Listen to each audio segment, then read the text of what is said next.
അജിത് കുമാറിന്റെ കേസിൽ മാത്രമല്ല എല്ലാവർക്കും ക്ലീൻ ചെയ്തിട്ട് കൊടുത്തുകൊണ്ടിരിക്കല്ലേ. ഇപ്പൊ 3 ദിവസം മുമ്പ് അരീക്കോട് SOG ക്യാമ്പിലുണ്ടായ പോലീസുകാരന്റെ ആത്മഹത്യ, അവിടുത്തെ അസിസ്റ്റന്റ് കമാൻഡന്റ് അതൊരു അജിത് കുമാറാണ്. ഇവൻ ഈ പറയുന്ന ADGP Ajith Kumar notorious criminal എന്ന് ഞാൻ അന്ന് പറഞ്ഞതിന്റെ ബാക്കി പത്രമാണ്. ഫോൺ ചോർത്തലുമായി ബന്ധപ്പെട്ട SOGയുടെ മെഷീനറികളും അതിന്റെ സംവിധാനവും ഉള്ളത് ഈ അരീക്കോട് ക്യാമ്പിലാണ്. അപ്പോൾ ഇതൊരു നെക്സസ് ആണ്, ഈ ഒരു നെറ്റോറിയസ് ക്രിമിനൽ സംഘമുണ്ട്. അപ്പോൾ സ്വാഭാവികമായും അജിത് കുമാറിന്റെ അന്വേഷണം അങ്ങനെയല്ലേ വരുള്ളൂ. കാരണം എന്താ, മുഖ്യമന്ത്രി എന്നെ തള്ളിപ്പറഞ്ഞുകൊണ്ട് നടത്തിയ എന്താ പറയുക പത്രസമ്മേളനത്തിന് അന്നെന്താ പറഞ്ഞത്, അജിത് കുമാർ ഏറ്റവും നല്ല ഓഫീസറാണ്, അജിത് കുമാറിന് ഒരു കുഴപ്പമില്ല. ഈ P ശശിയെ കുറിച്ച് നൽകിയിട്ടുള്ള പരാതി അവജ്ഞയോടുകൂടി തള്ളിക്കളയാണ് എന്നാ പറയുന്നത്. സ്പെഷ്യൽ ഇൻവെസ്റ്റിഗേഷൻ ടീമുണ്ടാക്കി അന്വേഷണം ആരംഭിച്ചതിന്റെ 3ാമത്തെ ദിവസം ആർക്കെതിരിലാണോ പോലീസ് അന്വേഷിക്കുന്നത്, ഈ പറയുന്ന അജിത് കുമാറിനും അതുപോലെ തന്നെ പറയുന്ന പൊളിറ്റിക്കൽ സെക്രട്ടറി P ശശിക്കുമെതിരെ കൊടുത്ത പരാതി SIT രൂപീകരിച്ചതിന്റെ 3ാമത്തെ ദിവസം കേരളത്തിലെ മുഴുവൻ പത്രക്കാരെയും വിളിച്ചിട്ട് മുഖ്യമന്ത്രി പറയാണ് ഏറ്റവും നല്ല ഓഫീസറാണ് ആര്, ഈ പറയുന്ന അജിത് കുമാർ. ഏറ്റവും നല്ല പൊളിറ്റിക്കൽ സെക്രട്ടറിയാണ് P Sasi. MLA PV Anwar നൽകിയ പരാതി അവജ്ഞയോട് കൂടി തള്ളുന്നു എന്നാ പറഞ്ഞത്. പിന്നെ ഈ പോലീസ് ഓഫീസർമാരെ അന്വേഷിച്ചാൽ എവിടെ എത്തുക? അല്ല, ഒരു മിനിറ്റ്, എവിടെ എത്തും? ഇദ്ദേഹത്തിന്റെ ഈ അജിത് കുമാറിനെ ഒരു കസാല മാറ്റി ഇരുത്തി എന്നല്ലാതെ ഇപ്പോഴും ഭരണം നടത്തുന്ന അജിത് കുമാറാണല്ലോ.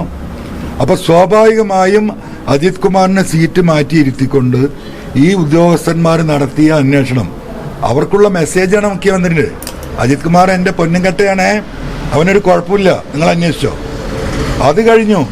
ഇപ്പൊ എന്താ ചെയ്തിരിക്കുന്നത്, അന്വേഷണ റിപ്പോർട്ട് പൂർത്തിയാകുന്നതിന് മുമ്പ് ആരാ അന്വേഷിക്കുന്നത്? ഇതിൽ വിജിലൻസ് ആണ്. ഈ വിജിലൻസ് ഡയറക്ടറാണ് ഈ സ്ക്രീനിംഗ് കമ്മിറ്റിയിലെ ഒരു വ്യക്തി. പത്രക്കാർ പ്രത്യേകം മനസ്സിലാക്കണം. ഇദ്ദേഹത്തിനെതിരെ കേസ് അന്വേഷിക്കുന്ന വിജിലൻസിന്റെ ടോപ്പ് ഓഫീസറാണ് ADGP വിജിലൻസ് ഡയറക്ടർ. അദ്ദേഹം സ്ക്രീനിംഗ് കമ്മിറ്റിയാ. അദ്ദേഹം പറയാൻ ഒരു കുഴപ്പമില്ല. പിന്നെ താഴെ കിടക്കുന്ന സബോർഡിനേറ്റ്സ് എന്ത് റിപ്പോർട്ടാണ് കൊടുക്കാനുള്ളത്? അനുകൂലമായിട്ട് തന്നെയല്ലേ കൊടുക്കുള്ളൂ. പക്ഷെ ഒരു കാര്യം കൃത്യമാണ്, കേരളത്തിലെ 3.5 കോടി ജനങ്ങളെ പറ്റിച്ചുകൊണ്ട് മുഖ്യമന്ത്രിയും P ശശിയും അജിത് കുമാറും ഏത് റിപ്പോർട്ട് ഉണ്ടാക്കി കൊടുത്താലും കേരളത്തിലെ നിയമവ്യവസ്ഥയിൽ കോടതിയിൽ നമുക്ക് വിശ്വാസമുണ്ട്. ഈ റിപ്പോർട്ട് കൊടുക്കുന്നതോട് കൂടി ഞാൻ കൊടുത്ത തെളിവുകളുടെ അടിസ്ഥാനത്തിൽ നമ്മൾ ഹൈക്കോടതിയെ സമീപിക്കും, ഹൈക്കോടതിയെ ബോധ്യപ്പെടുത്തും. ഒരൊറ്റ ഡോക്യുമെന്റ്സ് മതി ഈ അജിത് കുമാറിനെ സസ്പെൻഡ് ചെയ്യാൻ. അദ്ദേഹം ഒരു ഫ്ലാറ്റ് വാങ്ങുന്നു 33,80,000 രൂപക്ക്, പെയ്ഡ് ബൈ ക്യാഷ്. 5 പൈസ ലീഗലായിട്ട് ആധാരത്തിൽ കാണിച്ചിട്ടില്ല. ക്യാഷ് കയ്യോടെ കൊടുക്കുകയാണ്. 10ാമത്തെ ദിവസം 110% ലാഭത്തിന് വെക്കുന്നു, 65 ലക്ഷത്തിന്. Received by cash. കേരള സംസ്ഥാനമുണ്ടായി ഈ പറയുന്ന നമ്മുടെ രജിസ്ട്രേഷൻ അതോറിറ്റിയുടെ നിയമവ്യവസ്ഥ വന്നതിന് ശേഷം കേരളത്തിൽ ആദ്യമായിട്ടായിരിക്കും ഒരു പൈസ ആധാരത്തിൽ ഒഫീഷ്യലായി കാണിക്കാതെ ഒരു ആധാരം നടക്കുന്നത്. അത് അജിത് കുമാറിന്റെ സ്വന്തം പേരിൽ. ആ 2 ഡോക്യുമെന്റും പരിശോധിച്ച് ഈ പറയുന്ന പോലീസ് ഹെഡ്ക്വാർട്ടേഴ്സിൽ നിന്ന് അല്ലെങ്കിൽ സെക്രട്ടേറിയറ്റിൽ നിന്ന് 1 കിലോമീറ്റർ അപ്പുറത്താണ് രജിസ്ട്രേഷൻ അതോറിറ്റി. ആ ആധാരം PV അൻവർ നൽകിയ ഈ 2 ആധാരങ്ങളും